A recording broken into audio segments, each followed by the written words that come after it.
The Joe Rogan Experience. That was my first time after the Sun South fight since the KM Mizugaki fight that I didn't get injured. I tore tendons and ligaments and stem cells out for 8 weeks to, you know, and then, you know, so I was like, man, I was back in the gym Monday, hungry to go, and then fucking COVID. COVID. Get title shot. I'm like, I'm about to fight Figgy at 25. And you got COVID bad, right? Did you get COVID were you in the middle of training when you got it? Like, were you worn out? Dude, dead. I was doing one training session, and actually I started the Whoop. And I was like, man, like my recovery score is 1% in the morning. My HRV was like 13. It was 1% for like a week. And I would only do one workout, and then I'd have to cancel on Chris and Malat. I'm like, 1% is dead. Dude, that's crazy. But then I was like, you know, I'm just going to go ride the bike. You know, I was getting on those bikes doing, you know, 50 to 100 mile rides and just suffering because I had vertigo really bad. So I couldn't get in those uncompromised positions that. When did you start experiencing vertigo? Vertigo was my first symptom of COVID, not knowing. And then I had Did that. You think it was head injury related? But my doctor I went and saw, he's like, oh, it's a concussion. I'm like, dude, I didn't get hit hard in sparring, my fights. Like, I've worked on defense a lot. Like, I would know if it was a concussive blow that gave me vertigo. Mm-hmm. And what did you experience it after training? Did you experience honestly, it was during grappling. I was like grappling. You didn't like collide heads or anything? Nope. Just went into a scramble, and next thing you know, I was just like fighting the hands off, and the whole room was spinning. And I was actually training with Uriah, and I was like, man, he's like, you all right? I'm like, what's going on? I was like, kind of like, didn't want to end the round, so I just kind of like closed my eyes and like held on to his hand so he wouldn't choke me. You know, he was taking my back, so I was finished the round, and I was like, man, I just don't feel good. And I was nauseated for a few days, so I went to my doctor. He was giving me like anti-nausea medicine. That was making me so much more tired than I was because I was fatigued from training. I was just trying to train through it. I was like, I have a world title coming up in 8 weeks. Like, I have to get down to 25, and my weight was good. I wasn't restricting any calories or nothing. But you felt something was off with your body besides the vertigo? My body felt like I just was, for about a 3-week period when I was training, and I didn't feel like myself at all. And just mental clarity was. So do you think during that time you had COVID the whole time? I think so. You know, that is crazy, and that makes sense that it hit you so hard because you never gave your body a break, and you were beating yourself up while you were fighting off COVID. Well, I think what happened was the kidney infection in the beginning of 2020. I was on all those antibiotics. I was on 5 different antibiotics. People don't even know this. 2 weeks before the fight with the Sun Sao, the infection came back. So I had to go to another infectious disease doctor that my Dr. Hill found in Sacramento. This lady was amazing. Did 2 blood cultures, found out, got all the reports from the hospital in Jersey, the reports from the specialist in Cleveland, studied those all in a day, got a blood culture. I was on the wrong antibiotics. I didn't kill the infection, just basically put a Band-Aid over it. So I had to go 10 days to an IV fusion center to get an antibiotic drip for 10 days while I'm training 2 weeks before the fight. Oh, my God. I didn't let any of the UFC or anybody know. I told Ali what was going on. Because I just needed to get in that octagon. I was like, dude, just put me in that octagon. I know that it'll happen. Like, get me there healthy, and I'll be good. So, but that fucks with your endurance in a big way. The yeah. IV antibiotics are ruthless. It was tough, man. It was, and my strength and conditioning coach, we were having the hardest time. I was hovering around, you know, I was getting my heart rate up to 187, and then I couldn't get it below. It would like hover at 150, which I'm fine at staying at 150 and going up and being in that 150 to 180 zone that I can be there for a while. But we'll work on the aerobic system, so to drop it, you know, and I just couldn't drop it. It took about the last week of training before I flew out to the fight week to finally get my heart rate in like 35s, like after a hard like a minute 30 push, and then drop it down. So I noticed something, like that was it, but mentally I was like, it's good. I'm gonna knock this guy out. So 2 weeks out, you had to do a 10-day cycle of IV antibiotics, and then a 10-day of oral. What? Yeah, dude, I was on antibiotics for literally 5 months almost from Jersey. I was on 5 different antibiotics from the hospital. So, from the Sun Sao fight, how many days did you have where you weren't on antibiotics before the fight? I mean, I declared that I was on antibiotics all the way up to the fight. You know, I was taking probiotics, antibiotics. Christ. Yeah, it was tough. So you were taking probiotics to counteract the effects Dude, of I was taking antibiotics in your gut? a lot of probiotics. Yeah. What were you taking? Frankie Egger's wife sent me. They took care of me when I was in Jersey. Like, hooked it up. Like, coach brought me pizza in the hospital. He was like, it was during COVID when it happened. Pizza, but don't you have to cut weight? I don't cut weight to 35. Really? Dude, I'm like right now probably 144. You know Oh, what I mean? wow. Like, I stay, strong and fast, and this is why I feel good at to fight 35. Yeah, I'd which have to is- just diet a little bit like everyone else does for 25. That's why everyone's making this a big Yeah. deal going to 25. It's not. So you basically beat your immune system up while you had COVID, and then because of that, you got COVID really bad. Yes. Yeah. So tell me what it was like. It was horrible. I mean, I had vertigo was the first symptom, Right. and then When did they test you for COVID? I didn't get tested till I went down to Mike Tyson's ranch. We were working with the Smart Cups company. We're all sponsored by him, doing digital videos, and it was our first kind of getting the athletes together because they started doing fighters, boxers, and some WWE. Kurt Angle was there, so I had to do like a rapid test like we just did here, and I waited a while, and they're like, "Hey, we want you to do another one." I'm like, "All right, cool." Like, we just didn't see some things we liked. And I was like, all right. I'm like waiting for an hour, do another one. I'm like, what did you guys see? Another test, you're yeah, saying. like, what did Yeah. you guys see? I'm like, oh, you failed the first one. I'm like, well, that's a subtle way of you telling it. Like, I want to stay away from everybody. Like, everyone's coming Yeah. up to me. And so I tested there in August. And then I went, quarantine, went home, did the whole. Did you do any medication? What did you do? I did a Z-Pack. I got on an inhaler because I had pneumonia. I got Jesus. pneumonia. Vertigo, and then I did a 21 day because I had it so bad I kept getting tested like every 3 weeks. And you kept having it. I did molecular tests, which was like some of the best ones to do. Is that the PCR test? Yes. Is that what we're talking Yep. about? Yeah. And just kept negative. My doctor's like, hey, we're gonna quit testing you. You mean positive? You kept testing sorry, positive. Yep. Yep, positive for it. Yeah. And I'm like, dang, this is crazy. I mean, and I had started to have the symptoms going away. Like the pneumonia was fine, my lungs were good. Like I felt it. Like that's when I started cycling a lot. So I was out there just pushing the lungs. That's what my doctor said was the best thing to do is riding that bike that much is getting those lungs to keep working because you have pneumonia really bad. Jesus I Christ. was like, wow. I'm like, I felt horrible. I thought cycling was one of the hardest things to do. Isn't it funny because you would think, like most people would think that a guy who's a world championship caliber fighter is the type of guy who would get COVID and it would just burn right through his system.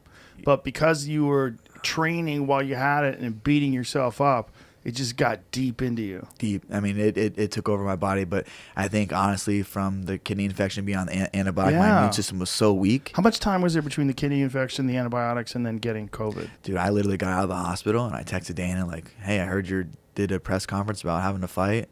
My kidney levels are good. I'm waiting for maybe have to do a biopsy, but I want to fight. And he's like, all right, work on it. And I was, like, begging Sean. So you got COVID right away? So after the fight, Yeah. I had June to August. Oh, okay. But so it was from the kidney infection, the fight, 2 fight camps, basically. Mm-hmm. One didn't happen. Recovering, building myself back up from where I was at, getting ready to fight Sunsal the first time in March. Dude, I literally had to start walking on a treadmill for a couple weeks to get I was in rough shape. Rough shape, and I started training at my business partner's house. He had a home gym because everything was closed. Uriah's gym wasn't open. He's like, dude, I got a treadmill, I got weights, kettlebells, on it kettlebells, Mm-hmm. and so I went over there and just started to train. And I'm like, I'm getting myself ready, and it was brutal training getting back in there. And this is pre-COVID. This is pre-COVID. This This is right is after the kidney infection. Mm-hmm. Jesus Christ. But So your body was obviously already compromised. Oh, yeah, I was very compromised. Still on antibiotics. They still had me on antibiotics to clean out the infection. I was on it for, I think, a 30-day antibiotic from the hospital. So August, you get COVID. Mm-hmm. How long before it clears your system? How long before you start feeling good? Months. Like, I went to Miami and worked with this company called Amino Wells, and they did, like, kind of injections where we talked about, like, kind of stem cell injections throughout my body, arms.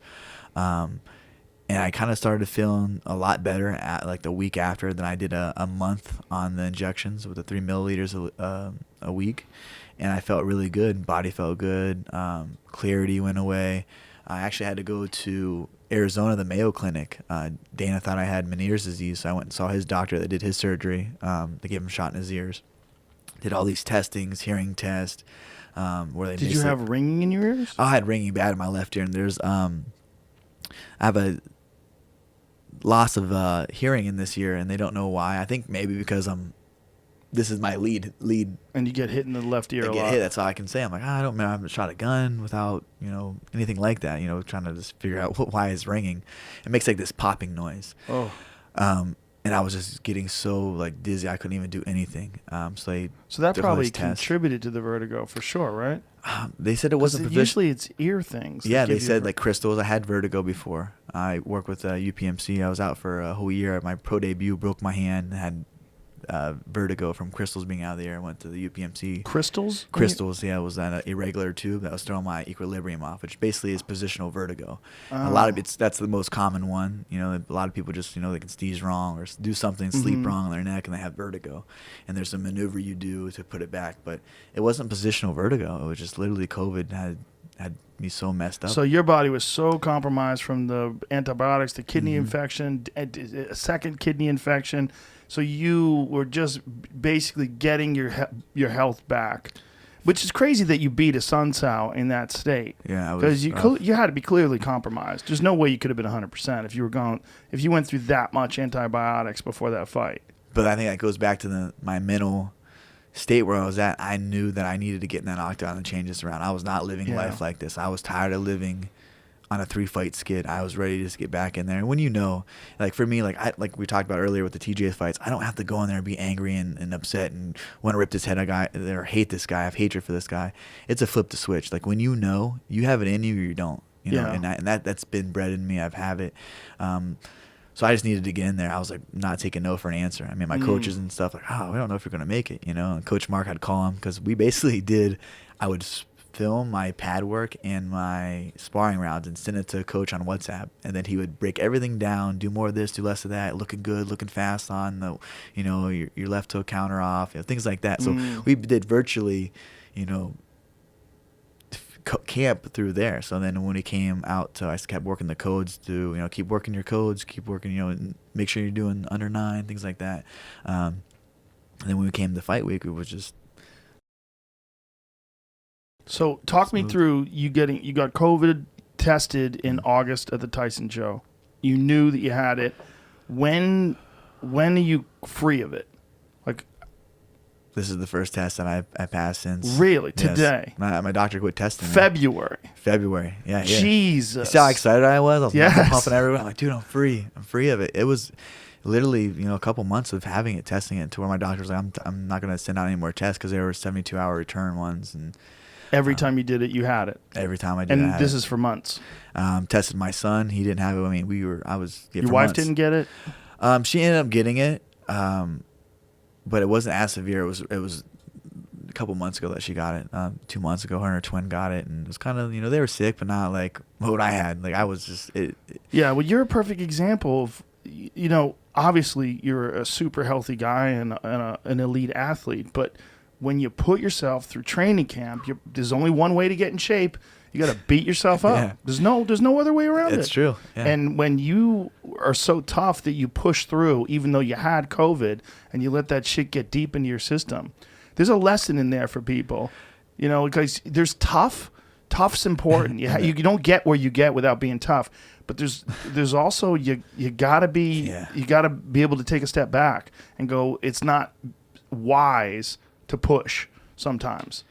And I think honestly, if I got tested before having COVID, then before when I got first bad. had the first, like I've had this. You before, probably it's would have never got vertigo. it. You I probably would have been had it for a as couple of worse. weeks or whatever. And yeah, exactly. It wouldn't be as it took over my body. Then I came back and I hit pads the first time. I'm like, dude, I'm in great shape because I was cycling 100 miles. We had a hard pace. We were riding 4 or 5 times a week. Building the legs up, and so I started hitting pads again. I was excited, like I'm back in the gym. I can be around people, because on the bike I was just on the bike trail on the road, just suffering on the bike. Came back, hit pads the first time, and man, my bicep was so sore. And that I remember going to sleep that night and waking up in excruciating pain. Wow. And my bicep was just filled up with blood like this. I thought I tore my bicep, Oh, so I went to no. my doctor, and he ultrasounded it, and he thought it was a distal bicep tear. Deemed it that. I'm like, fuck, I got to call Dana and tell him, like, hey, I'm just torn my bicep. I'm going to then get the MRI.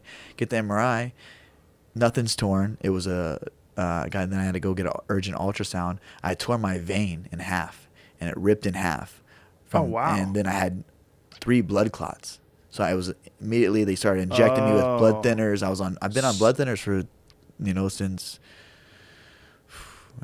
This is because 3 of months. COVID Because as well. of COVID, yeah. It's That's linked with another it. thing that happens with clots. people that have severe cases of COVID. They get blood clots. Didn't know. And my business partner, Jeremy, Perkins, he owns PNP Medical, which they work with COVID, or they work with blood clots. They have, the devices they sell to doctors and hospitals. And the whole time he's like, dude, I think you have a blood clot. I'm like, there's no way I have a blood clot. But that's the number one silent killer in the nation is blood clots, because people don't know they have it. I had 3 of them in my arm. Didn't even know. That's crazy. I just had, my arm was sore for a while. So you are on blood thinners now? I just finished up my last. I was on blood thinners for almost 3 months. Catch new episodes of the Joe Rogan Experience for free only on Spotify. Watch back catalog JRE videos on Spotify, including clips. Easily, seamlessly switch between video and audio experience. On Spotify, you can listen to the JRE in the background while using other apps and can download episodes to save on data cost, all for free. Spotify is absolutely free. You don't have to have a premium account to watch new JRE episodes. You just need to search for the JRE on your Spotify app. Go to Spotify now to get this full episode of the Joe Rogan Experience.